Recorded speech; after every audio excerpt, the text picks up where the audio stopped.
kuganira uburyo umuntu yanyuramo kugira ngo abone ibyangombwa byo kubaka.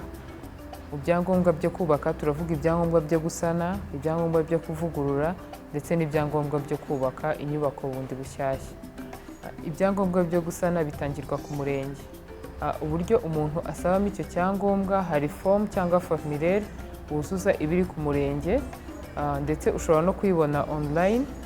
Noneho wamara kuzuza uvuga icyo ushaka gusana ukayisiga ku murenge. Iyo wujuje ibisabwa mu minsi 10 uba wabonye icyo cyangombwa cyo gusana. Icyangombwa cyo gusana cyishyurwa amafaranga 10,000 uciye muri serivisi z'Irembo. Hari no gushyirwaho uburyo bw'ikoranabuhanga bwajya bufasha abantu bashaka ibyangombwa byo gusana ku rwego rw'umurenge, ku buryo babisabira online batiriwe bagera ku biro by'umurenge. Nanone iyo umuntu ashaka kubaka igikoni, ubwiherero, dushe, ibyo bisabirwa ku rwego rw'umurenge, naho umuntu yuzuza ya fomu cyangwa formulaire, hanyuma ukaba wayitanga ku murenge bakaba baguha icyo cyangombwa mu gihe kitarenze iminsi 10. Ikiguzi nacyo ni 10,000 by'amafaranga y'u Rwanda. Ibyangombwa byo kuvugurura inzu yo guturamo bisabirwa ku rwego rw'akarere, bisabwa hakoresheje uburyo bw'ikoranabuhanga, aho umuntu ategura umushinga ugaragaza uburyo yifuza kuvugurura inyubako ye cyangwa kuyihindura, akawutanga akoresheje urubuga rwa www.bpmis.gov.rw. Ibyangombwa byo kuvugurura biboneka mu gihe kitarenze iminsi 10, ndetse n'ikiguzi cyabyo ni amafaranga 10,000 y'amanyarwanda.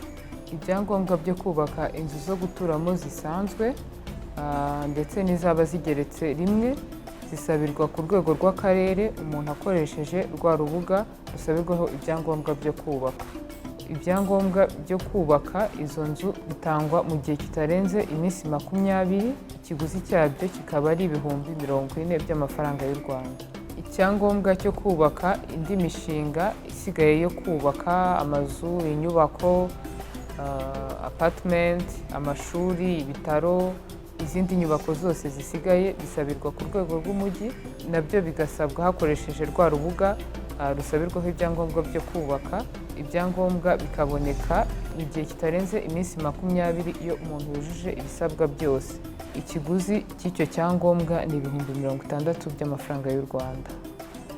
Umujyi wa Kigali ku bufatanye na RDB, REG na WASAC hashyizweho uburyo bwo korohereza abashoramari mu kubona ibyangombwa byose bisabwa kugira ngo umuntu abone icyangombwa cyo kubaka, ndetse n'ibindi by'ingenzi bizakenerwa mu gihe ari kubaka bitamugoye, aho hashyizweho uburyo umuntu asaba icyangombwa cyo kubaka ariko akaba yabona icyangombwa cyo kubaka, akaba yabona amazi, amashanyarazi, ndetse n'icyangombwa kigaragaza ko uwo mushinga we utazabangamira ibidukikije, aricyo cyitwa EIA. Ibyo bituma umuntu abasha kuba yabona ibyangombwa byose bikenerwa mu gihe kitarenze iminsi 20, kandi ikiguzi kikaguma ari 3,000.